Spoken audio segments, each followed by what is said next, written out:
Hello friends, welcome to Xmart study 2.0 YouTube channel. साथियों, Delhi police constable का paper 14 नवंबर से स्टार्ट है और 15, 16, 17 उसके बाद 20, 21 इसी तरह 30 नवंबर तक पेपर है। फिर 1, 2 और 3 टोटल आपका 14 दिन पेपर होने वाला है। 3 शिफ्ट में आपका पेपर है।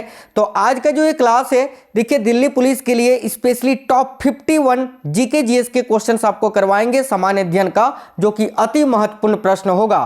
तो एग्जाम से पहले आपको ये सारे क्वेश्चंस देख लेने हैं, क्योंकि साथियों इनमें से कई सारे क्वेश्चन आपको आपके पेपर में देखने को मिलेंगे। बिल्कुल, तो चलिए फिर शुरू करते हैं बिना देरी किए हुए। सभी से रिक्वेस्ट है, क्लास को एक लाइक कर दीजिएगा। क्लास अगर पसंद आए तो अपने सभी मित्रों के साथ जरूर शेयर करिएगा। आप में से कोई भी साथी नए हैं, चैनल सब्सक्राइब करके बेल आइकन को ऑन कर लीजिएगा। आपको एक चीज और बता दें साथियों, चैनल के अंदर मैंने बहुत सारे स्पेशल मैराथन क्लासेस करवाए हैं। उन क्लासों को देख कर जाना और इस बार दिल्ली पुलिस एग्जाम में अपना बिल्कुल एक सीट पक्की करके आना। तो चलिए देखते हैं क्वेश्चंस आज के क्लास में। पहला क्वेश्चन है, मुल्क ए खादिम के नाम से कौन सा राज्य जाना जाता था। वेरी वेरी इंपॉर्टेंट क्वेश्चन है ये साथियों। टोटल 51 क्वेश्चन मैंने लिया है आज की इस क्लास में और सारा ही क्वेश्चन सिलेक्टेड और इंपॉर्टेंट है। तो देखिए, मुल्क ए खादिम के नाम से कौन सा राज्य जाना जाता था, याद रखिएगा। राइट आंसर होगा साथियों मराठा साम्राज्य। मराठा साम्राज्य जो है, इसको मुल्क ए खादिम के नाम से भी जाना जाता था, ये याद रखिएगा। नेक्स्ट क्वेश्चन है, दिन ए इलाही धर्म को सर्वप्रथम किसने ग्रहण किया। देखिए, दिन ए इलाही धर्म को सर्वप्रथम किसने ग्रहण किया था, याद रखिएगा बीरबल ने। बीरबल जो कि अकबर के मंत्री थे। और देखिए, बीरबल का वास्तविक नाम भी कभी कभी पूछा जाता है पेपर में, तो याद रखिएगा महेश दास इनका वास्तविक नाम था बीरबल का। अगला क्वेश्चन है, औरंगजेब की मृत्यु के बाद हिंदुओं पर से जजिया कर किसने हटा दिया। तो देखिए, औरंगजेब की मृत्यु के बाद हिंदुओं पर से जजिया नामक कर जो है, ये किसने हटा दिया था, तो जहांदर शाह ने। Option number B right answer है। साथियों, आज का क्लास जो है बिल्कुल सुपर फास्ट रहने वाला है, क्योंकि देखिए अभी बहुत ही कम समय आपके पास बचा है, ऐसे में आपको समय बचाना है। नेक्स्ट क्वेश्चन है, सूरदास किसके शिष्य थे। तो ध्यान से देखिए, सूरदास ये किसके शिष्य थे, तो करेक्ट आंसर हो जाएगा साथियों, याद रखिएगा वल्लभाचार्य के। ठीक है, ऑप्शन नंबर है वल्लभाचार्य। नेक्स्ट है, पद्मावत की रचना किसने की। ध्यान से देखिए, पद्मावत की रचना किसने की, तो करेक्ट होगा option number A Malik Muhammad Jayasi ने। पद्मावत की रचना किसने की थी, तो मलिक मोहम्मद जायसी ने। नेक्स्ट है, संगम काल में पिल्लई शब्द किसके लिए प्रयोग होता था, यानी संगम काल में पिल्लई किसे कहा जाता था, तो याद रखिएगा साथियों छात्र को। ठीक है, अभी जिसको छात्र बोलते हैं स्टूडेंट्स, उनको जो है संगम काल में पिल्लई कहा जाता था, याद रखिएगा। नेक्स्ट क्वेश्चन है, जूना खां किस राजा का असली नाम था या किस शासक का असली नाम था। तो देखिए, जूना खां किसका असली नाम था, तो मोहम्मद बिन तुगलक का। मोहम्मद बिन तुगलक दिल्ली के सुल्तान है ना, इनका जो वास्तविक नाम है वो जूना खां था। ऑप्शन नंबर ए। अकबर ने विभिन्न टकसालों के कामकाज का केंद्रीयकरण कब किया था, यह भी क्वेश्चन वेरी वेरी इंपॉर्टेंट है। तो देखिए, मुगल शासक अकबर ने विभिन्न टकसालों के कामकाज का केंद्रीयकरण कब किया था, याद रखिएगा साथियों 1570 ईस्वी में। ऑप्शन नंबर भी करेक्ट होगा। अगला है, थीपुसम त्योहार किस समुदाय के द्वारा मनाया जाता है। तो ध्यान से देखिएगा, थीपुसम त्योहार ये किस समुदाय के द्वारा मनाया जाता है, तो राइट होगा ऑप्शन नंबर ए तमिलों के द्वारा। नेक्स्ट है, मड़ई त्योहार किस प्रदेश का आदिवासी त्योहार है।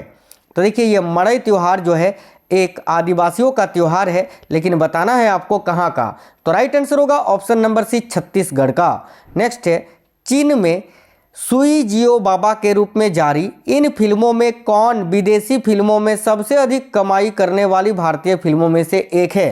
तो याद रखिएगा साथियों, देखिए आमिर खान का जो दंगल मूवी आया था ना, ये चीन में सुई जियो बाबा से बाबा के रूप में जो है ये जारी हुआ था, और ये भारतीय फिल्मों में सबसे अधिक कमाई करने वाले फिल्मों में शामिल है दंगल। नेक्स्ट क्वेश्चन है, कुरुक्षेत्र। देखिए, कुरुक्षेत्र रासमेरी और परशुराम की प्रतिमा किस लेखक के द्वारा लिखी गई है, तो याद रखिएगा राइट आंसर होगा option number D Ramdhar Singh Dinkar के द्वारा। नेक्स्ट है, मालवा माहा और दोबा क्षेत्र किस राज्य का हिस्सा है। तो देखिए, मालवा माहा और दोबा क्षेत्र जो है ये किस राज्य का हिस्सा है, तो याद रखिए काफी अच्छा क्वेश्चन है साथियों, पंजाब का। ऑप्शन नंबर डी यहाँ आपका करेक्ट आंसर हो जाएगा। नेक्स्ट, इनमें से कौन सा स्मार्टफोन में इस्तेमाल किया जाने वाला कड़ा हुआ कांच है। तो देखिए स्मार्टफोन में इस्तेमाल किया जाने वाला कड़ा हुआ कांच कौन सा है? Gorilla glass. तो ऑप्शन नंबर सी यहाँ आपका करेक्ट आंसर हो जाएगा। अगला है बिहार से तिहार पुस्तक के लेखक कौन है? तो देखिएगा बिहार से तिहार पुस्तक के लेखक है Kanhaiya Kumar. Option number C यहाँ करेक्ट हो जाएगा। नेक्स्ट है किस ब्रिटिश अधिकारी ने 1860 में भारत में आयकर पेश किया था? तो वह ब्रिटिश अधिकारी कौन थे जिन्होंने 1860 में भारत में पहली बार आयकर को पेश किया था? तो देखिए sir James Wilson correct answer हो जाएगा। Option number D. चलिए अगला क्वेश्चन देखते हैं। फाइकोलॉजी में किसका अध्ययन किया जाता है? तो साथियों देखिए फाइकोलॉजी के अंतर्गत किसका अध्ययन किया जाता है? तो याद रखिएगा सेवाल का। ऑप्शन नंबर ए सेवाल। और कवकों का अध्ययन माइकोलॉजी के अंतर्गत किया जाता है, याद रखिएगा। कोमल शरीर वाले प्राणी कौन से प्राणी संघ में शामिल हैं? तो देखिए जो कोमल शरीर वाले प्राणी हैं वो कौन से संघ में हैं? तो संघ मोलस्का में। ऑप्शन नंबर बी राइट होगा। नेक्स्ट है बैंक के बैड एडवांस को क्या कहा जाता है? तो ध्यान से देखिए बैंक के बैड एडवांस को क्या कहा जाता है? तो ओवरड्रोन खाता। वेरी वेरी इंपॉर्टेंट क्वेश्चन है इकोनॉमिक्स का। बैंक के बैड एडवांस को क्या कहा जाता है? तो ओवरड्रोन खाता। रुपया शब्द की उत्पत्ति किस भाषा के रौप्य नामक शब्द से हुई है? तो देखिए रुपया शब्द की उत्पत्ति जो है साथियों किस भाषा के रौप्य नामक शब्द से हुई है? तो याद रखिएगा संस्कृत भाषा के। Option number D. अगला भारतीय जीवन बीमा निगम का मुख्य कार्यालय कहाँ पर है, यानी मुख्यालय कहाँ है? तो देखिए भारतीय जीवन बीमा निगम यानी LIC इसका मुख्यालय जो है साथियों मुंबई में स्थित है। और अगर आपसे पूछे इसकी स्थापना कब हुई थी तो याद रखिए 1 सितंबर याद रखिए 1956 में जो है ना साथियों LIC की स्थापना हुई थी। अगला क्वेश्चन है जर्मनी के आर्थिक संकट को दूर करने के लिए अमेरिका ने कौन सी योजना बनाई? तो देखिए जर्मनी के आर्थिक संकट को दूर करने के लिए अमेरिका ने कौन सी योजना बनाई थी? तो याद रखिएगा राइट आंसर होगा डॉब्स योजना। ये क्वेश्चन बहुत ज़्यादा पूछा जाता है, याद रखिएगा डॉब्स योजना। आइजैक न्यूटन का जन्म किस वर्ष में हुआ था? तो ध्यान से देखिएगा आइजैक न्यूटन का जन्म किस वर्ष में हुआ था? तो राइट होगा साथियों 1642 में, जिन्होंने गुरुत्वाकर्षण का नियम दिया था। चलिए निम्नलिखित में से कौन सी एक औषध निर्माता कंपनी नहीं है? तो चलिए देखते हैं। तो साथियों निकोलस पिरामल ये भी औषध निर्मित करता है। इसके अलावा जाइडस कैडिला ये भी जो है मेडिसिन कंपनी है, और फाइजर भी मेडिसिन कंपनी है। सेवरॉन मेडिसिन कंपनी नहीं है। तो ऑप्शन नंबर बी करेक्ट हो जाएगा। अगला संयुक्त राष्ट्र सुरक्षा परिषद में 5 स्थायी सदस्य और बाकी 10 सदस्य जो हैं वो महासभा द्वारा निम्नलिखित में से कितनी अवधि के लिए चुने जाते हैं? तो देखिए संयुक्त राष्ट्र संघ में जो 10 सदस्य होते हैं ना जो कि महासभा के द्वारा चुने जाते हैं उनकी अवधि बताना है कितने वर्ष का होता है? तो याद रखिएगा 2 वर्ष का। ऑप्शन नंबर डी राइट है। अगला है कोआला। देखिए कोला नामक जंतु कहाँ पाया जाता है? तो ध्यान से देखिए कोला नामक जंतु कहाँ पाया जाता है? तो ऑस्ट्रेलिया में। Option number C. साथियों क्वेश्चन बिल्कुल आपको बहुत ही अच्छे लेवल के करवा रहे हैं, दिल्ली पुलिस के लेवल के, वो क्वेश्चन जो पेपर में स्किप हो जाते हैं, पेपर में नहीं बनते हैं। याद रखिएगा ऑस्ट्रेलिया करेक्ट हो जाएगा। अगला क्वेश्चन है माउंट ताई को, देखिए माउंट ताई जो यूनेस्को ने विश्व विरासत की सूची में शामिल करके रखा है ये किस देश में स्थित है? तो याद रखिएगा माउंट ताई जो है ये चीन में स्थित है। ऑप्शन नंबर ए।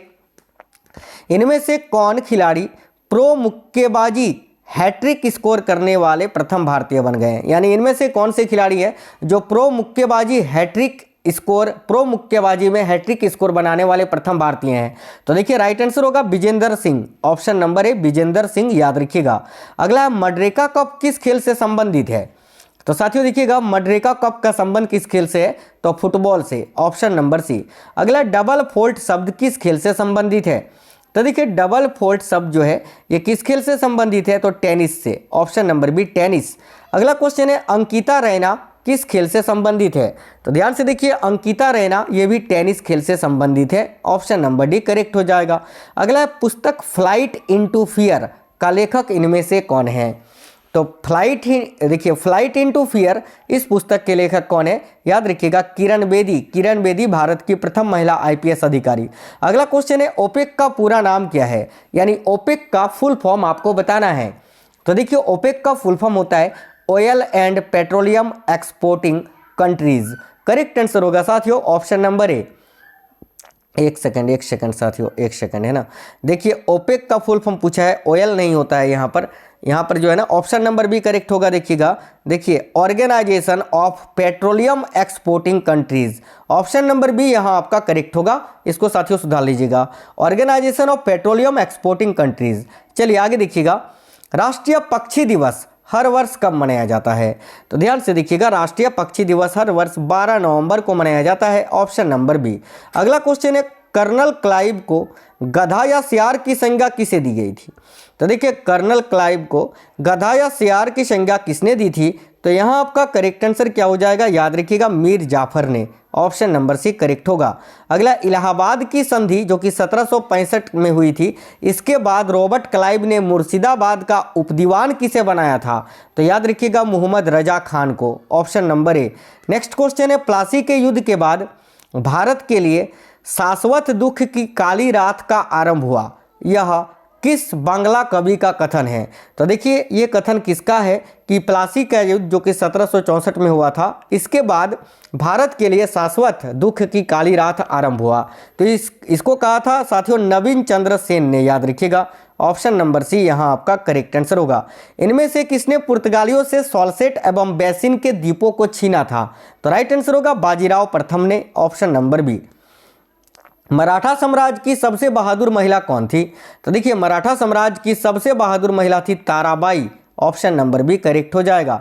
शिवाजी के बाद क्रमशः दूसरा छत्रपति एवं दूसरा पेशवा कौन बना? तो देखिए शिवाजी जो कि प्रथम छत्रपति थे आपके, और देखिए शिवाजी के बाद जो है ना आपसे पूछा है कि दूसरा छत्रपति एवं दूसरा पेशवा कौन बना था? तो शिवाजी के बाद देखिएगा दूसरा जो छत्रपति है वो संभाजी बने थे, और दूसरे पेशवा कौन बने थे? तो Kavi Kalash, option number C right answer होगा। हमीदा बानो बेगम कौन थी? तो साथियों हमीदा बानो बेगम ये अकबर की माता थी, राइट होगा, ऑप्शन नंबर बी। अगला है, पटना को प्रांतीय राजधानी किस शासक ने बनाया था? तो देखिए पटना को प्रांतीय राजधानी जो है वो शेरशाह सूरी ने बनाया था साथियों, ऑप्शन नंबर डी करेक्ट होगा। अगला है, किस सूफी संत ने कहा था हनोज दिल्ली दूर अस्ता, यानी अभी दिल्ली दूर है, इसको किस सूफी संत ने कहा था? तो याद रखिएगा शेख निजामुद्दीन औलिया ने, ऑप्शन नंबर सी। महाराष्ट्र में विठोबा या विट्ठल आंदोलन का केंद्र कहाँ था? तो साथियों याद रखिएगा महाराष्ट्र में विठोबा या विट्ठल आंदोलन का केंद्र पंढरपुर में था साथियों, option number B Pandharpur correct है। अगला क्वेश्चन है, विजयनगर के उस पहले शासक की पहचान करें जिसने बहमनियों से गोवा को छीना था? तो देखिए करेक्ट होगा हरिहर द्वितीय। याद रखिए विजयनगर साम्राज्य की स्थापना 1336 में हरिहर और बुक्का नामक दो भाइयों ने मिलकर किया था। स्वतंत्रता का अधिकार संविधान के किन अनुच्छेदों में वर्णित है? तो देखिए स्वतंत्रता का जो अधिकार है संविधान के अनुच्छेद 19 से लेकर 22 तक में वर्णित है, राइट होगा, ऑप्शन नंबर बी। नेक्स्ट है, 1938 में किस व्यक्ति ने वयस्क मताधिकार के आधार पर संविधान सभा के गठन की मांग की थी? तो याद रखिए पंडित जवाहरलाल नेहरू ने, ऑप्शन नंबर बी। भारत के किस प्रकार की या भारत में किस प्रकार की प्रशासनिक सेवाएं हैं? तो याद रखिएगा देखिए भारत में जो प्रशासनिक सेवाएं हैं वो है साथियों अखिल भारतीय सेवा, केंद्रीय सेवा, प्रांतीय सेवा, उपरोक्त सभी, ऑप्शन नंबर डी राइट होगा ऑल। आगे देखिए, भारत के किस राज्य में राज्यपाल शासन लागू करने का संवैधानिक प्रावधान है? तो देखिए इसका आंसर जो है आपका हो जाता जम्मू कश्मीर, लेकिन अब जम्मू कश्मीर जो है केंद्र शासित प्रदेश बन चुका है, तो ये क्वेश्चन इस टाइप से नहीं पूछेगा। अगला, संविधान सभा के विचार का औपचारिक रूप से प्रतिपादन किसके द्वारा किया गया? तो संविधान सभा के विचार का औपचारिक रूप से प्रतिपादन किसने किया था? तो याद रखना एम.एन. रॉय ने, ऑप्शन नंबर सी। अंतिम क्वेश्चन है आज के क्लास का कि कौन से अनुच्छेद के अंतर्गत भारत का सर्वोच्च न्यायालय नागरिकों के मौलिक अधिकारों की रक्षा करता है? तो देखिए राइट आंसर होगा अनुच्छेद 32, ऑप्शन नंबर डी। साथियों मौलिक अधिकार के बारे में संविधान के अनुच्छेद 12 से 35 तक में बताया गया है, ये आपको याद रखना है। और एक चीज़ यहाँ आपको याद रखना है, मौलिक अधिकार यानी मूल अधिकार फंडामेंटल राइट्स जिसको आप बोलते हैं, ये संविधान के भाग 3 में वर्णित है और ये अमेरिका के संविधान से लिया गया है। साथियों बहुत ही इंपॉर्टेंट क्वेश्चंस थे ये जो आपको मैंने इस क्लास में कराया, और भी मैं डेली आपको क्लासेस करवा रहा हूँ। और चैनल के अंदर बहुत सारे मैराथन क्लासेस 500 क्वेश्चन का, 100 क्वेश्चन का, 1000 क्वेश्चन का, बहुत सारे स्पेशल क्लासेस मैंने करवाए हैं, आप लोग जाइए और देख लीजिएगा। तो मिलते हैं आपसे नेक्स्ट क्लास में, तब तक स्वस्थ रहें। जय हिंद साथियों, वंदे मातरम।